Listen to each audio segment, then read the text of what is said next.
Okay, we'll get everybody going in here. Well, I'll introduce a little bit. I'm Carol Duvall, and I'm in the Orem office and clinical therapist and certified family life educator and a few other things. So this is a subject that I've wanted to do for a long time, and most of you probably know me and lots of workshops on the YouTube channel. So always refer to more workshops on our YouTube channel, Blomquist Tail, and see what other ones that will help you out there. So that's where we put this one, and it will be on there, like Heather said later. So this is a subject that is my most favorite thing in the entire world as a clinician, like seriously. So EMDR. So there's lots and lots of controversy about it. There's lots and lots of questions about it. There's lots and lots of like, not really controversy, but just different questions and how and when and where do we do EMDR, and it's kind of a buzzword now.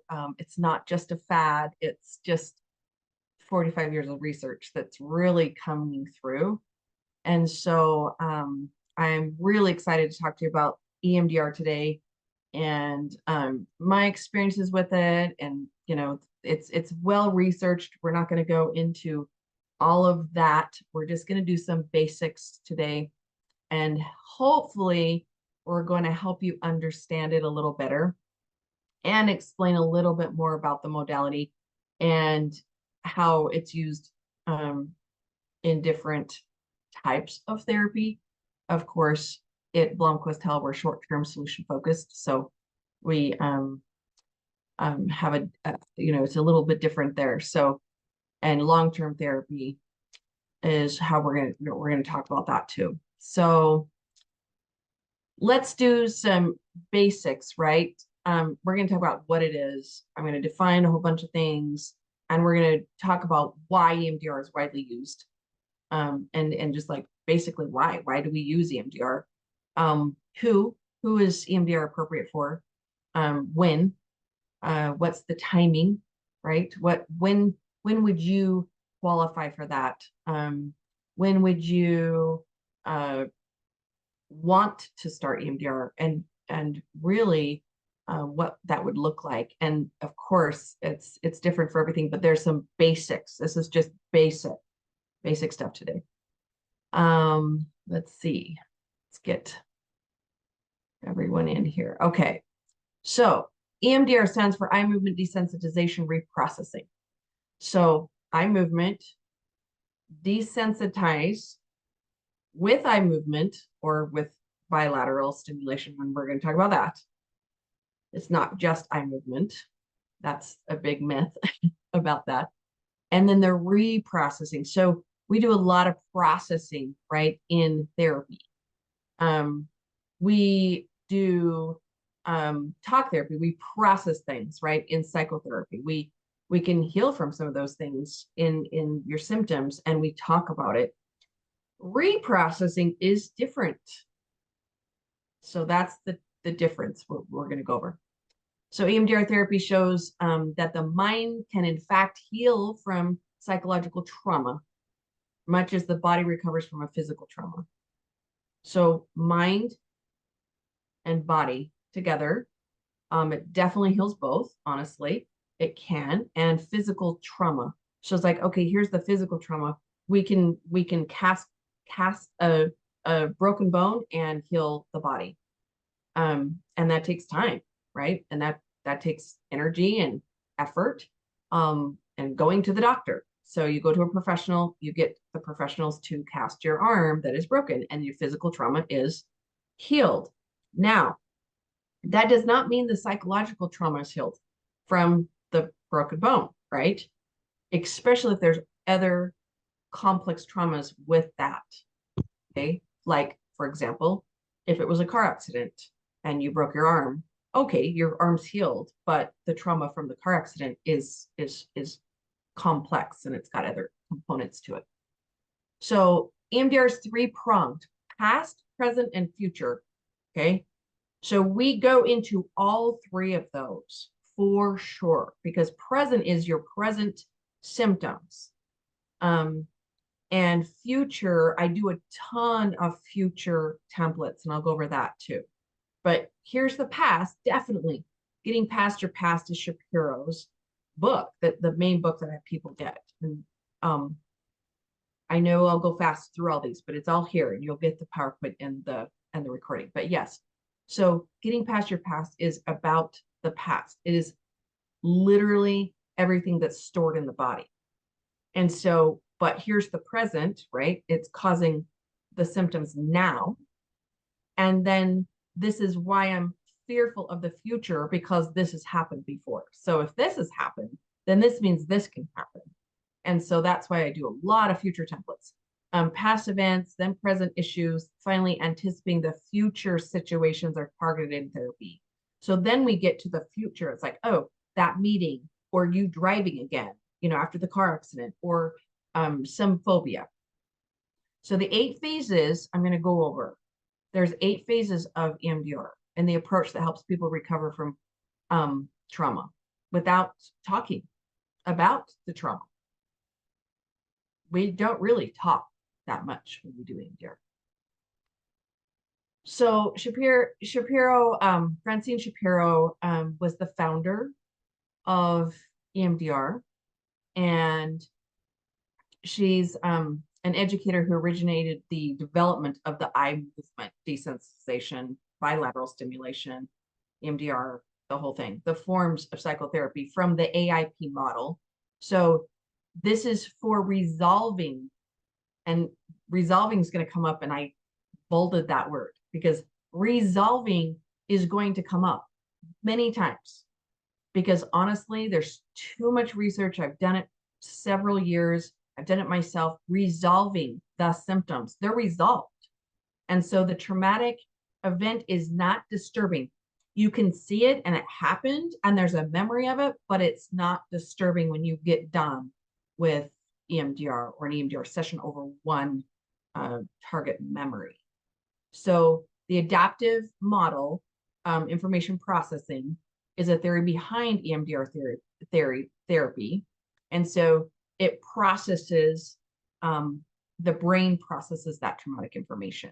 So we have this information, we have to process it, and we change that information in the brain.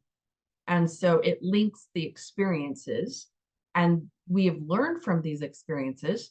And so it's like, here we learned the negative cognition of that experience, of a traumatic experience, and then we reprocess it to a positive experience. Doesn't mean it doesn't, exist. It doesn't disappear. It's just not as disturbing as a negative experience as a disturbing experience.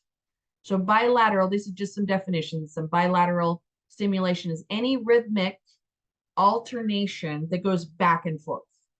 Okay. So right, left, right, left, right, left. It's not the tapping that you think of. It's not that. It's just bilateral back and forth. So think of a hammock, you go back and forth this way. Think of a metronome. That's some images that I give people. A swing can go back and forth if you're watching it, right? So that's a bilateral. And I'm going to teach you all the different ways that we use bilateral stimulation for EMDR. The BLS. So active taxing memory to reduce disturbance is why we do bilateral stimulation with EMDR. So just think of it for a minute. As when your eyes go back and forth, the only thing that your brain is doing when you're in REM sleep is your eyes are going back and forth. Your brain is still awake and your eyes are not paralyzed. Everything else in your body and everything else should be, as paralyzed, but your eyes and your brain are not when you're in a full rapid eye movement cycle in your sleep. And if you want more on sleep, which is my next favorite thing in the world is sleep. I have a sleep workshop on YouTube already. If you haven't watched that, it's called Why We Sleep.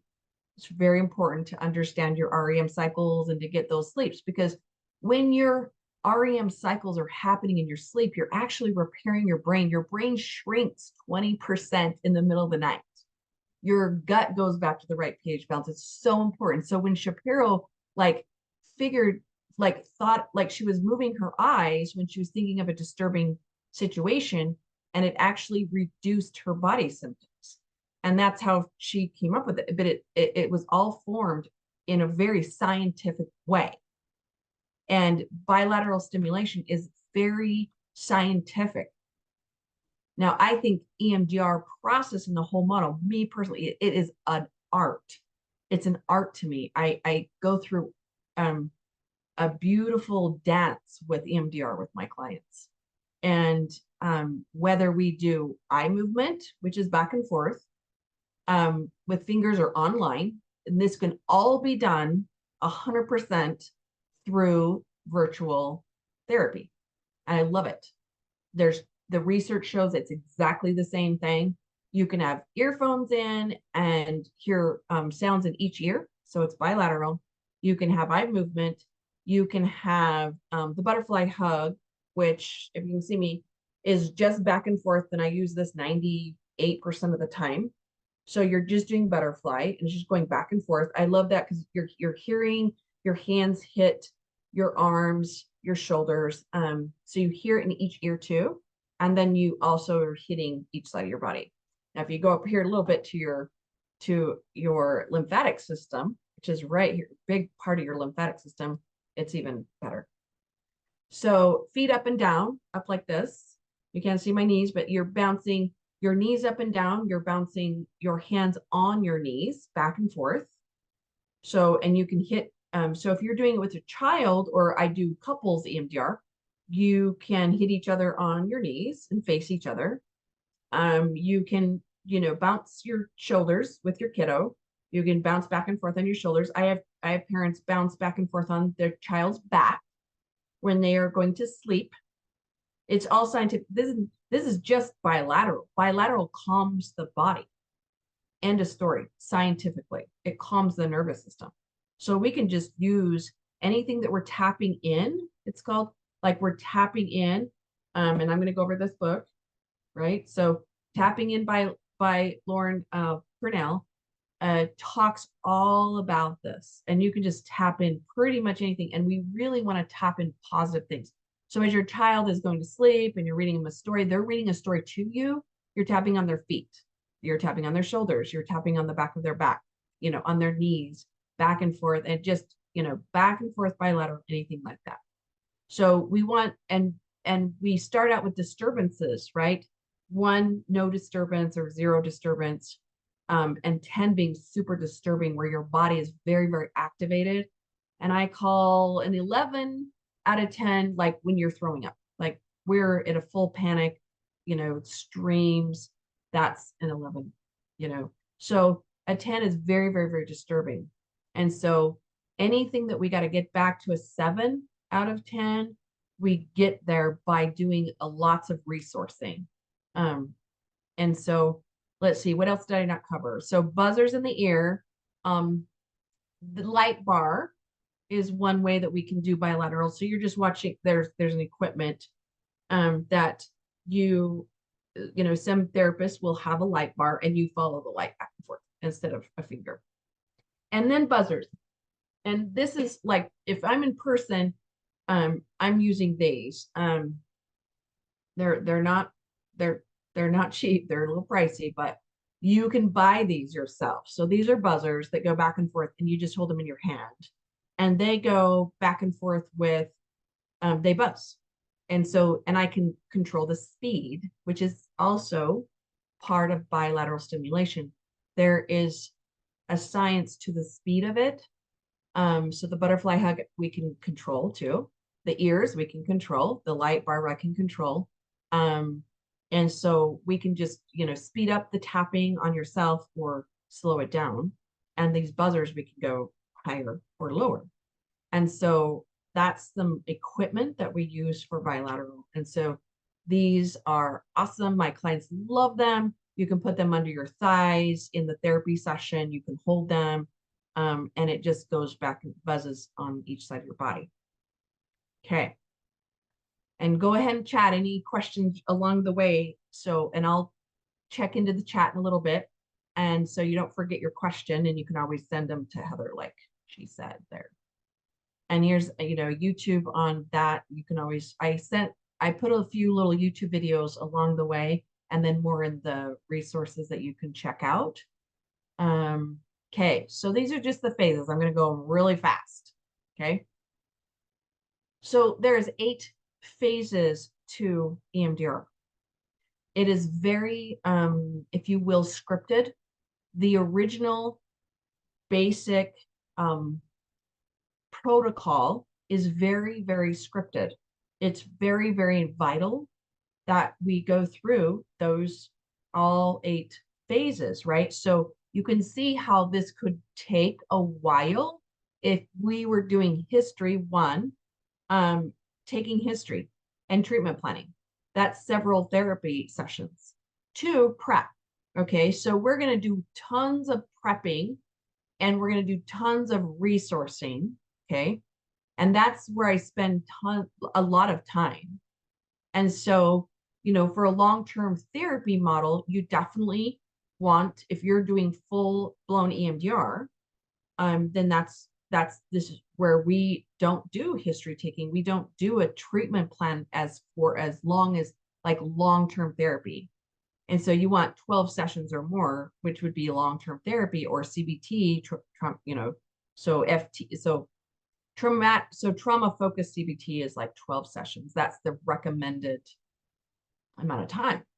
So as a therapist, it's like, wait, we've got to make sure we have some coping skills, lots of de-stress management skills, lots of resourcing and grounding techniques. And there is multiple ones that we use for EMDR. I'll just name off a few. Calm place, container, light, stream. We do, I do a lot of parts work. So I do a lot of teams, if you will. So it's basically a resource team, or we call it your healing team or your helper team. So we bring in resources of a team. It's imaginary. It can be animals, it can be things, it can be a river, it can be people that live or that are passed on. So we bring in this team, and I do tons of that teamwork because we're going to use that later in our sessions. I mean, we bring those techniques and those resources in every single session. So we install, it's called, those resources in phase 2. And so it's a lot in that. I can do it in 2 or 3 sessions though, most of the time, right? So, but if and then I give you lots of resources to do your own. So she has team in here. She has complex in here. She has everything in here. So then you practice, and then I have people get, Shapiro's Getting Past Your Past. And that book is all about all of your home remedies that you are practicing in between sessions. So that's very vital, very, very vital. And then you assess, okay, are you ready? What kind of, what's your window of tolerance, right? And then we desensitize. And so we've got to build, by then we have a therapeutic trusting relationship with your therapist and the client. And so that's very, very vital. So that takes a minute, right? As you all know, it's like, no, therapist, it's like, okay, how do we find that type of therapist that we can have an alliance with? So we will guide you through the memories, and we start going, okay, what would be the memories that you want to desensitize? So I'm not going to make you bring up a traumatic memory right now, but you can think of like, what is there a memory that you continually struggle with that is disturbing? And we go through some of those targeted memories. Now you can do a timeline with a trusted therapist. You can, bring out some of those things, or we can do one at a time. And I say, okay, let's target this memory that's disturbing, this traumatic that happened when you were 10. And then we're going to work on that one. And now what else comes up for, other ones? We don't do the whole timeline all at once, but sometimes I have. That's just, with a long-term therapist, a long-term client though. So your therapist then reduces the negative belief systems, and I'm going to go over that. the negative cognition belief systems that go with the memory. And then we positively reprocess it to a positive. And I'm going to explain that. That is my most favorite thing on the planet about EMDR. I love thinking errors. If you didn't know that, when I've taught the anxiety program, or you can watch my thinking errors part 1 on YouTube already, and thinking errors part 2, it's vital. So what thinking errors do is they go into negative cognitions. So we just don't have thinking errors anymore. We have belief systems about self. And so that's what we undo. And that's when we have true permanent healing. And just a reminder, this is recorded. So if you want to turn off your video, or you'll be in the recording. So then we body scan. So after we install all this, and we get in 5, we can be quite a bit of time that we stay in 5 in the session, because that's the whole point in that. And then we go, okay, let's body scan and see where else the disturbance is in the body. We do a lot of body work, and then we close out the session, and we've got to a 1 or 2 or 0 disturbance. So we basically, after the body scan and the body feels okay, and you've released that trauma that's been held in the body, and you can tell that and you really aren't disturbed when I go back to the target memory. So go back to the target memory of in phase 4, and we go back to the target memory of that 10-year-old trauma, and you go and you bring that memory up, and it's just kind of faded. It's not really disturbing. It happened, but you see it outside of you. It's the most beautiful thing. And then we know we're closed, and then we close you down, make sure you're stable, the end of the session, and then we reevaluate, and we keep reevaluating. And I even reevaluate at the beginning of the next session. That's why it's very important to continue pretty close sessions together, and then we reevaluate. And so, and it's like, honestly, as I'm going to say multiple times, it doesn't come back. I've listened to hundreds of hours probably of podcasts. I am extensively trained with Purnell. I have done my own EMDR. I mean, I could go on and on and on, and it doesn't come back. There's not one clinician on the planet that I have extensively got trained with, and I have supervisors, and I have clinicians that I have to do consult with, and one of my podcasts I listen to, she talks about this all the time. She hasn't found one therapist over years that their disturbance has come back. It just doesn't. So that's the difference in this kind of modality, in this kind of therapy. Okay, should we check in a little bit? Let's see. Someone asked about the title of a book. And it's not, let me answer that question. Is it better to start with a therapist rather than learning on your own? Not necessarily. I want you to learn all that you can on your own. Are you going to be doing full EMDR by yourself? No, you're not. You are going to learn this. You're going to do, you're going to learn about EMDR, and you're going to learn from getting past your past is Francine Shapiro. So if that's the title that you're talking about, that's what you're probably wondering. Someone asked that. But tapping in is in here. All of my references of the books are in the back of this too. Why isn't EMDR used more? It's used quite a bit, actually. It's very buzzed. It's like I said, it's very popular right now.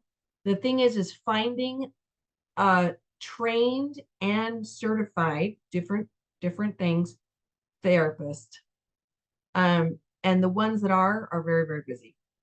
And I do like intensives. So a lot of people that I get trained with do intensives. They do anywhere from 3-hour sessions to 2-week sessions, like multiple days in a row. So 6 to 8 hours a day for a week at a time to 2 weeks. And they clear very, very fast. So that's the intensives from, 3-hour sessions to 6-hour day long sessions for weeks, for a couple weeks, and then they're done. And so, yeah. Yeah, there is a difference between art and EMDR. I list that as an alternative. EMDR has been around. It has lots of research. Art is kind of a, if you will, break off of EMDR. So I'm not trained in art. I know of it. I've looked at it. But I prefer brain spotting, and EMDR is my preference over art. So this is just a little slide about how we take it out of the experience, the memory, the target memory that we have of a traumatic experience outside of us. We use this as an example. This is just here, just kind of a side note of like, okay, so we're looking at a train. We're sitting on the train and the trauma passes us by, the river, right? Oh, I can see my trauma outside of me. And when I know that my client's done with that target memory, they can see it outside of them. And that's what's so beautiful. It's like I can see it out here, and it happened, but it's just out here, and it's not trapped inside my body anymore. And so you can see that as a visual, because I do tons and tons of visual. I am just a visual learner. I'm a nature learner. I'm a visual learner. I'm a body, clinician in working with all of the holistic part of the body. And so, it's like whatever you can visualize is so much better. So here's a train, here's a river, and here's a movie. And we use a movie all the time with future template. So when we're doing a future one, like you facing something that's hard in the future, with the EMDR, it's so awesome that you can play out the movie and you can just see yourself in the movie.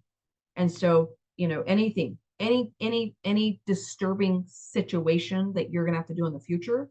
And that's when I do tons of phobias, right? Anything in the future that you want to tackle.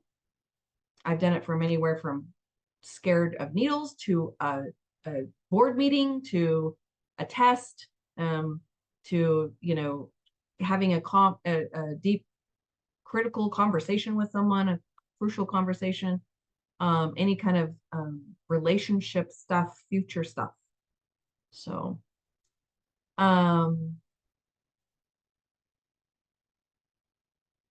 yeah, I have not heard that. Art is just a form of another type of eye movement, and they only do eye movement mostly. I think, but yeah, it's not any faster or better than EMDR, as far as the research shows. So, okay. So why EMDR? Why? Okay. And there's number one research is PTSD. It is the most researched modality for PTSD.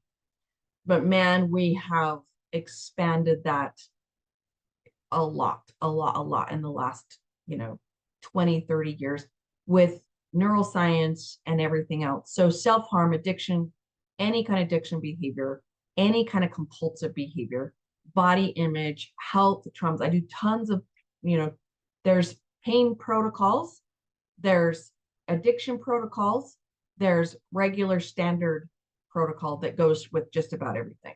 So there's a little bit more additive. What I'm extensively trained in, again, is attachment EMDR. Purnell is the first, very early on in the 90s, like attachment EMDR. She formed that training. So it's very well researched. Now, a lot of people do a lot of talk therapy, and after they have done talk therapy for years, literally, they're like, okay, I'm stuck. I'm just, there's no more that I can talk about. Well, the day-to-day and more trauma that happens, or the current, dysfunctional toxic relationship they're in, talk about it. Yes, great. But that's processing. And when you need to reprocess it to something else, that's when you do EMDR. When talk therapy is kind of completed, there's nothing really else you can keep talking about, or if someone doesn't really want to talk about it. And as I mentioned, we don't really talk.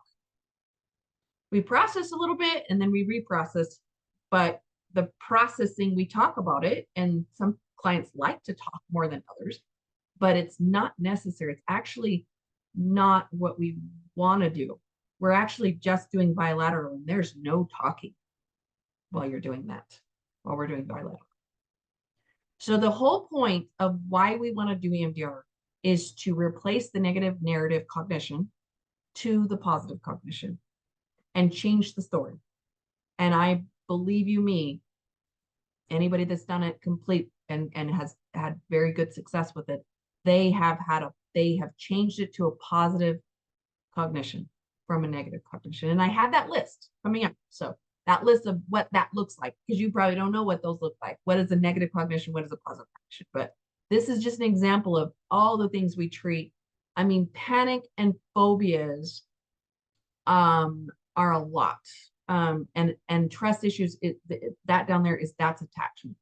So you're early on attachment figures. I do a lot of teamwork with that and talk about how would you have wanted your attachment figures, your parents, to have acted and done for you? Like, what would you have wanted them to do for you? We do all of that, and we reprocess what your attachment figures could have done or should have done, or what you wanted them to do. Because there's all of us have had some situation where our caregivers just didn't do it for us at one point. They ignored us, or they made fun, like, oh, you got bullied, or something to that level of not and then if it's an attachment wound because of that, you went to your attachment figure, they did not help you in whatever way they, and they did the best they could. And so we reprocess that to what would you have wanted them to say or do? And that is so vital with attachment, because that affects the rest of your life. So let's talk about trauma a little bit. So why would, and who qualifies? Well, anybody that's had a disturbing situation that's continually giving them symptoms today. So it could be any of these things.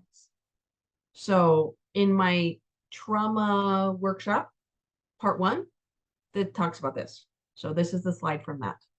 So it's like, okay, here's just a whole bunch of examples, right? Type 2 are the ones that usually I work on the most. So let me give you an example.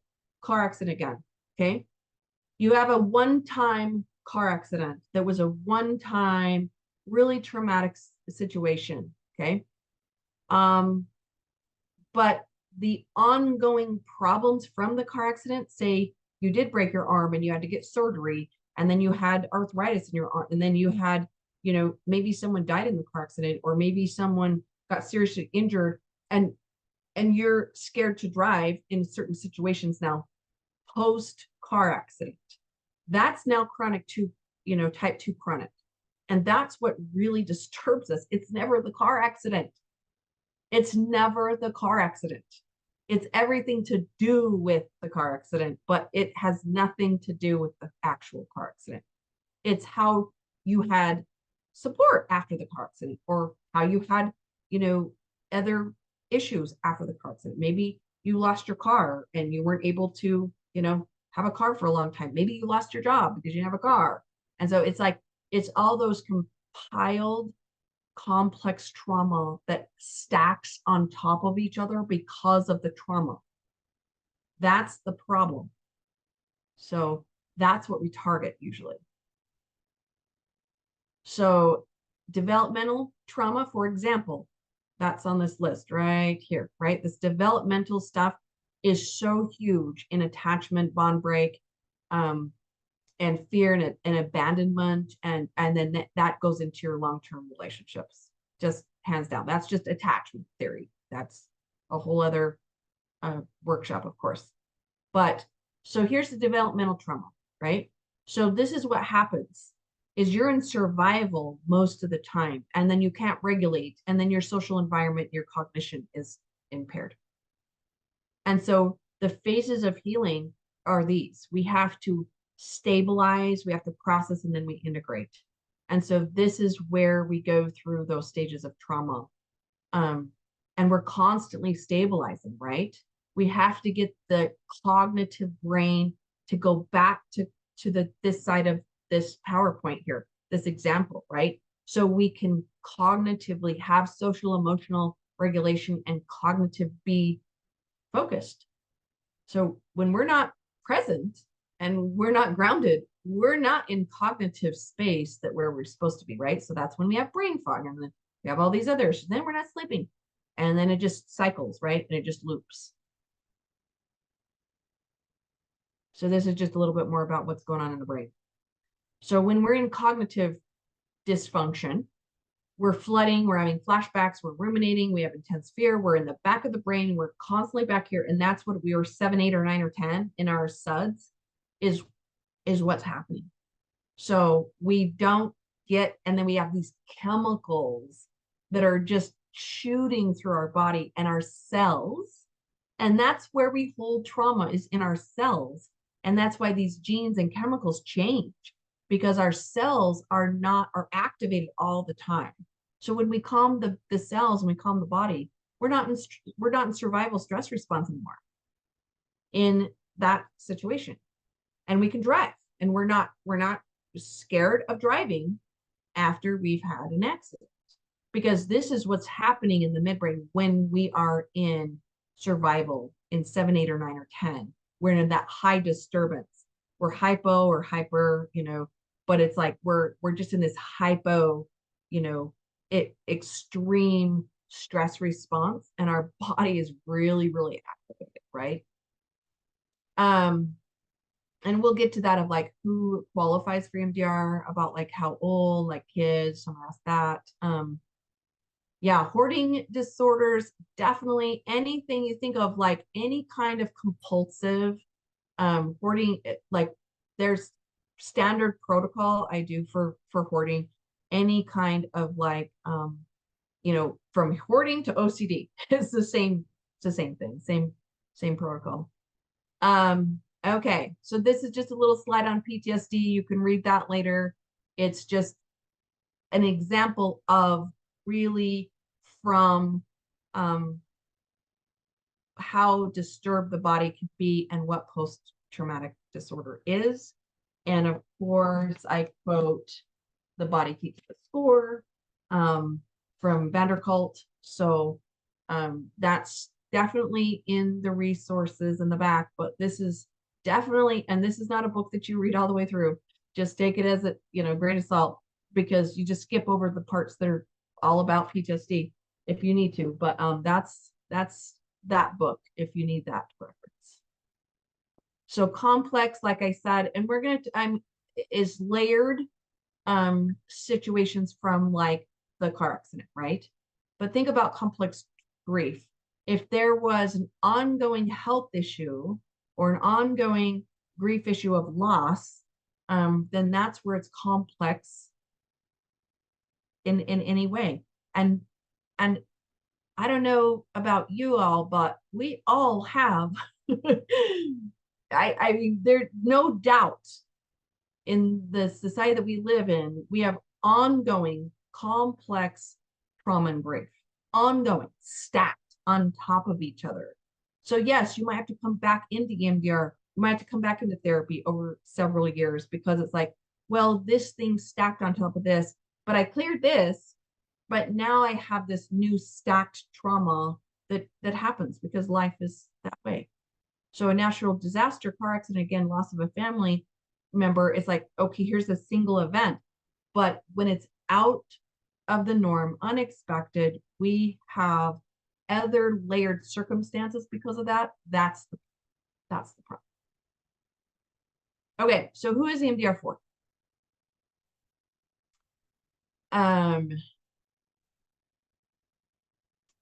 As I just said, anyone and everyone and any kind. This can be used simply or extensively. So like I said, tapping in, this is a book for you, and it teaches you how to tap in bilateral stimulation to reduce anxiety, sleep better, and overcome trauma. And it has every type of any kind of situation you'd want to tap in. So addiction, complex grief, like we've listed, and um, anxiety, depression, phobias, attachment, everything. There's nothing that it is actually shown to, and even DID, which is dissociative disorder, we watch that and do, that's why we have to rule out some of those things. And I'm going to talk about that on the next slide of like when not to do EMDR. But anyone and everyone from age, they all the way to 3, we are tapping and we are doing, I mean, severe trauma survivors of a whole, horrific things can start EMDR very, very early. So there's no limits to that in age, and we do tons of course, there's lots of research on vets and PTSD for any kind of disturbing situation. So this is when we do start EMDR, and so any of these is when we don't start them, like when you're not stabilized. So this is really, really important. So this is why the initial phase 1, in taking history and going through quite a bit of that and building trust with the therapist is so vital. And so number 1, you need a trusting relationship. Number 2, you have to be stable and you can't be in crisis. And if you want me to define crisis, I will. It means you cannot be actively suicidal. You have to have grounding, coping skills, and resourcing is firm. So I have to get you to the point of resourcing, right? We have to have your resourcing firm. And so, and until that's firm, we're not doing EMDR. And in Purnell's other book, she talks about legal action. So her example was someone that's going to have to testify against her as a victim, right, as her perpetrator, and they, advised the client not to do the EMDR until she was done testifying because it's going to desensitize her emotion about the incident. And in her book, she explains that, the client ended up going forward with EMDR anyways. But if you have to testify, you want to make sure that, you have the resourcing first and you're in crisis if you're in a testifying situation. So you want to, most likely, you want to have that legal action completed, and then you go into the full EMDR to release the disturbance. Ego state is strong. And that's a whole other workshop. I could talk for a whole hour on ego state and that modality of ego. So yeah, it's complicated, but not really. But I do a lot of ego therapy, ego strengthening your ego in EMDR and parts work IFS too. So your affect is tolerance. So you can stay in the window of tolerance because that's the whole point. And ethically, we have to keep you in the window of tolerance. It's just, we're not going to put you out of that, hopefully, and you won't have an EMDR therapist do that. We want to keep you, we stop the process, the reprocessing. If you are going outside of your window of tolerance, we ground you and bring you back. And window of tolerance is just what we know as EMDR therapists, what that is. We are very, very trained in that, what that looks like. And that's where, yes, we're going to bring you out of this. We're going to make you disturbed. It's you're doing exposure therapy to the trauma, and you're going to be disturbed to a point, but we're not going to let you go over that point. We're going to just pull you in until we can get you there and get you there. And it's tough. And I've had some really deep, but when we get to that pivotal point, it's so beautiful in like, wow, you're getting there, you're getting there, you're getting there. It's really hard, but you're still in the window of tolerance. And basically all I can explain that's very simple in the window of tolerance is you're still present. You can see the trauma on the train or in the river, and it's not, you're still present. You're not completely 100% dissociated to you're gone, right? So we want to keep you in that window of tolerance so you're not dissociated. I know this is lots, right? So just stay with me. I know, got 5 more minutes, and then we're going to take questions, and I'm going to talk about healing here. So permanent healing, result. It's the only time I say result, like, and I don't use the word fixed. I'm not, if anyone's ever heard my stuff or been in therapy with me, I don't do fixed. It's not fixed, but it's not traumatizing. It's not disturbing. I can, all I can say is what happens when you really complete a full target memory through EMDR. One, it's not disturbing. It happened, but it's not disturbing. We don't have to go through life disturbed. Things happen to us. But it's not about what happened to us. It's about what we learned from what happened to us. And we can unlearn that. The brain allows us to unlearn what we have negatively cognitioned, ourselves and the narrative about that situation. We can unlearn it. So then it's solved. It's resolved. It's like the trauma is resolved. And so we don't have to be disturbed by it. We can just go on through life and go, wow, that happened to me, but this is what I learned, and this is what I reprocessed of what I learned to that situation. So we want to reduce, the whole point is we're reducing the overactive amygdala of the brain. We really want to be more present. So if we're more present, we're going to have ongoing healing. And then I do future template. When we get to the healing part, then we do future. This is what's going to happen in the future, and let's reprocess that. So when it comes up, it's not disturbing.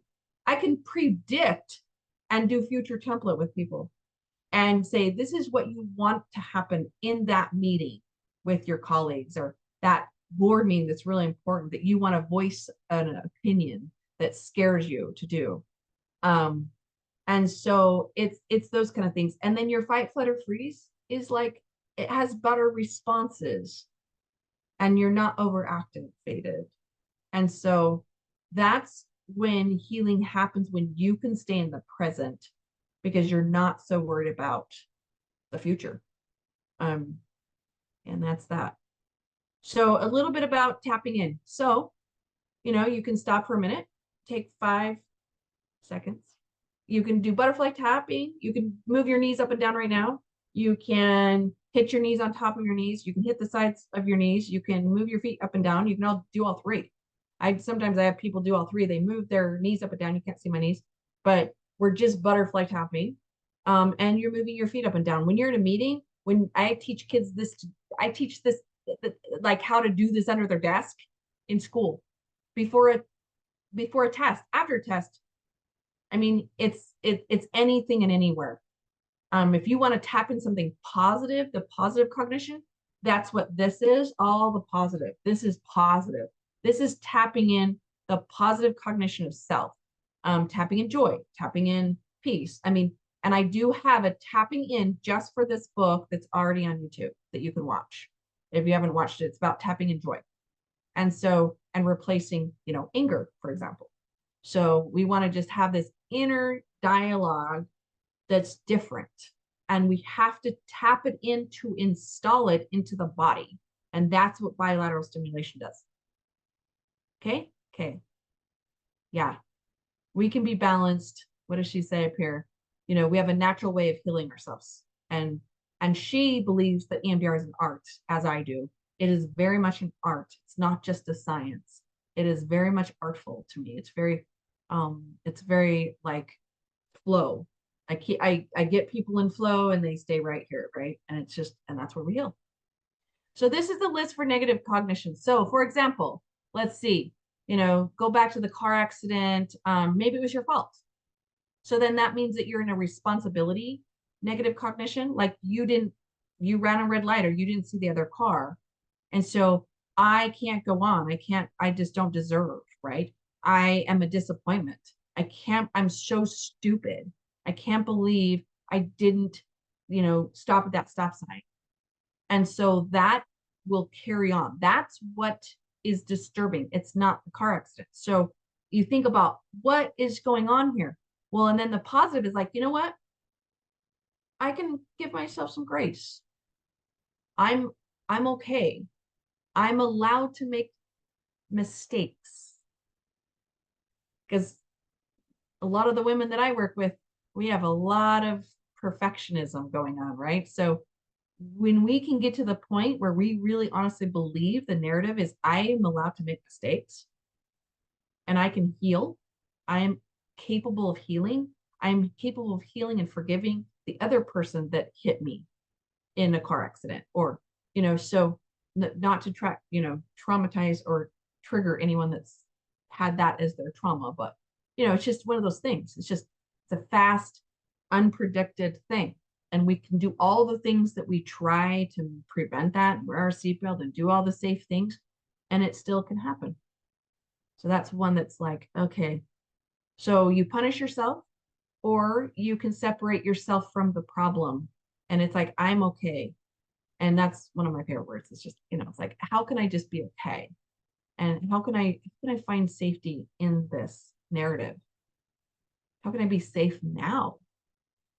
So that's what we tap in. That's what we change to the positive cognition to that narrative. So this is to recap real fast. Again, this is what trauma does. It shrinks the brain. It shrinks the prefrontal cortex. It activates the amygdala, and we want to calm the stress response. And so EMDR therapy helps the brain process the traumatic event in a totally different way, and it heals the communication between those parts of the brain and lets it resume to a normal state of positive cognition, and your fight, flight, or freeze is reduced, and the traumatic event is resolved. It happened, but it's not disturbing. It's quite beautiful. So here's some other things about trauma treatment. I just put that in there because, EMDR is not for everyone all the time. Again, you have to qualify a little bit for that and be ready for it and find the right therapist and go through all those phases. But every single one of these is the exact same way. You want to find a therapeutic reliant or a relationship and find the right therapist. If you're just doing some cognitive behavioral therapy, trauma focused CBT. Internal family systems is one of my favorite things that I incorporate with EMDR, and that's a whole other thing, but you can look that up. But and let me show you the resources, and let me look at the chat while you're looking at the resources. Okay, let's see.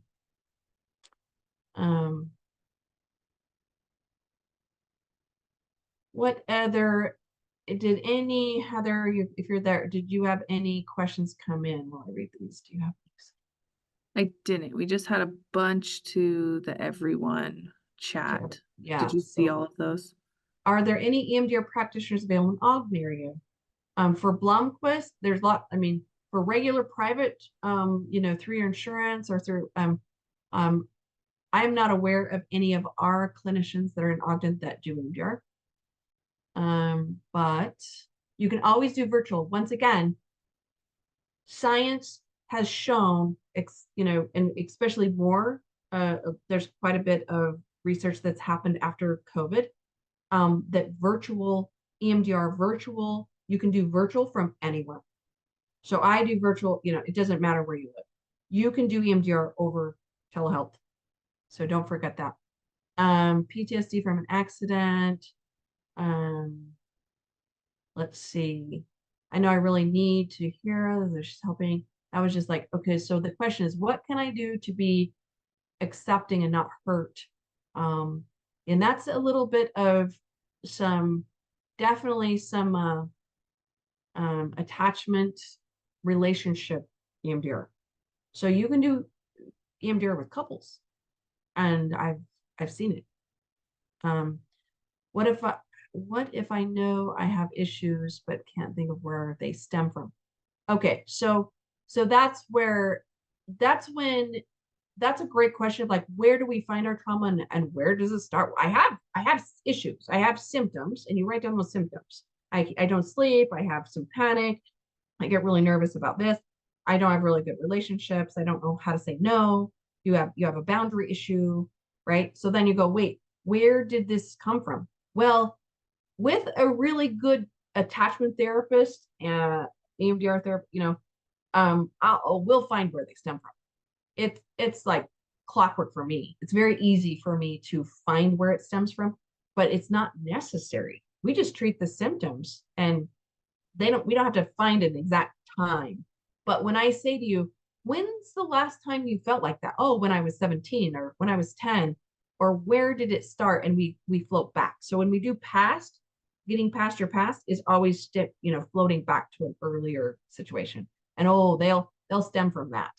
Definitely. And that's just where you haven't experienced that coaching through with a therapist that helps you coach you through that. So let's see. Did I get everything else on here? Is treatment focus Did you see the one that talked about being an onion of trauma? an onion? Yeah, she said, I'm like an onion of trauma. Death of a Okay, parent, abuse, rape, multiple close right. calls, bullying. She kind of goes on and then says, do Okay. you need a new session to approach each one? Each one, no. Because the thing is here's the symptom, right? You have a symptom, right? You have nightmares. Okay. So each one of those things just stack on top of each other, all those traumas. So once we clear, we don't have to go through each one of them, honestly. We don't. We go to the earliest memories and we float back to the earliest memories and clear that one and that. And so it's like a process. It is always an onion. And IFS parts work, where we're going through each part of what age you were when each thing happened, and there's always layers to each part too. Always. So not necessarily. I mean, you can be like, okay, this is my main issue. This is what I want to, I want to be more assertive at work. Well, where is it that you learn not to have boundaries and not be assertive at work? Oh, yeah. Well, this is when this is, so it's always multiple times and issues that give you the same negative cognition. So your negative cognition is that I can't be assertive at work, is I'm invisible. That's your negative cognition. Well, where's all the places in your world, in your life, that you felt invisible? So there's always layers to one negative cognition. But that's what I love about EMDR again, is the negative cognition is what we clear. One. And there's multiple traumas that led you to that negative cognition. So we change it to a positive cognition. It's like, I can be heard. I can have boundaries. Lots of positive cognitions with that you can change it to. That makes sense? What else? Let's see. So these are just real quick. These are the references. So here's all Purnell's books. Shapiro's Getting Past Your Past, Body Keeps the Score. Insight Timer, by the way, is like multiple. I've used it so much. And so you put in EMDR and IFS. So anytime you want to calm the nervous system, just turn on bilateral music in your earphones. And you can find it there. I have a whole playlist on Prime Music, Amazon Prime Music, that I have a whole playlist I send to my clients that is just bilateral music. It goes in and out of each ear, in and out of each ear. It's beautiful. So please use that. Let's see. Anything else? I think that's it. Okay, we'll let you go. We're out of time. So thanks for joining, and I hope this was helpful. Hey, thanks everybody. Have a good week.